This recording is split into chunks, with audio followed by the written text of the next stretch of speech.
I liken it a little bit to Catholicism, the way that that where no matter where you are in the world, everybody's going through the same readings on the same Sunday. It's a little bit like that with Wordle. It was, everybody's doing the same thing.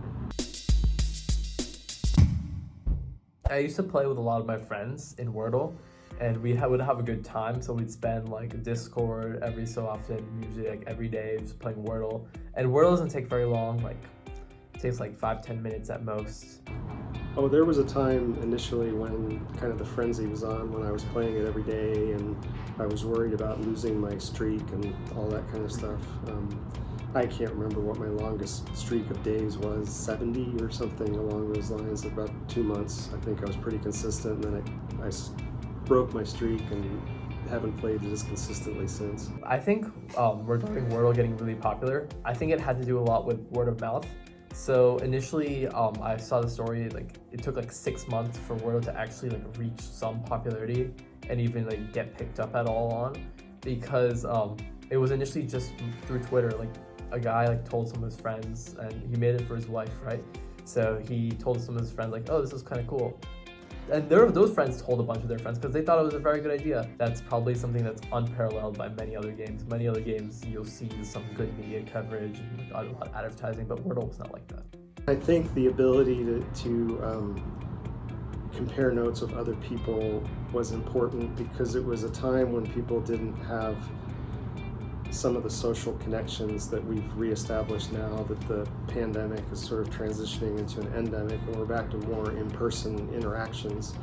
And so I think like the Wordle in a strange way sort of fulfilled a little bit of that. It was a way to connect with other people. Did you do Wordle today? How many tries did it take? There was the bragging rights of how many.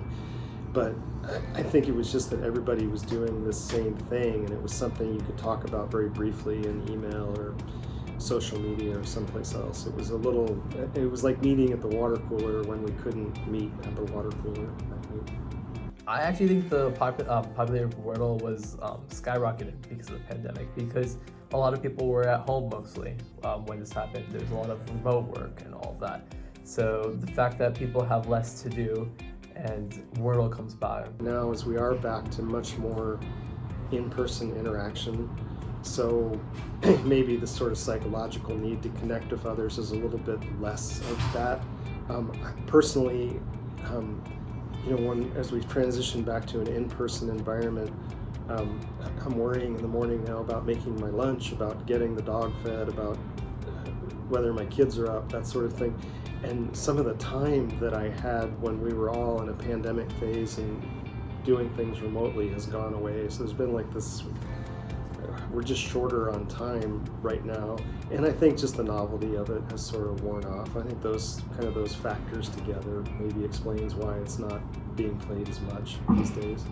I think a lot of popular games, what ends up happening with them is they become so popular that many people stop liking them solely due to the fact of their popularity. Like, you look at a game and you say, this is way too popular, and I don't feel unique playing this game. A lot of people play games to reflect their identity, and if they don't think it's unique, they're going to stop playing it because it reflects on their identity and they think they're unique, and this doesn't fit their own belief that it's unique.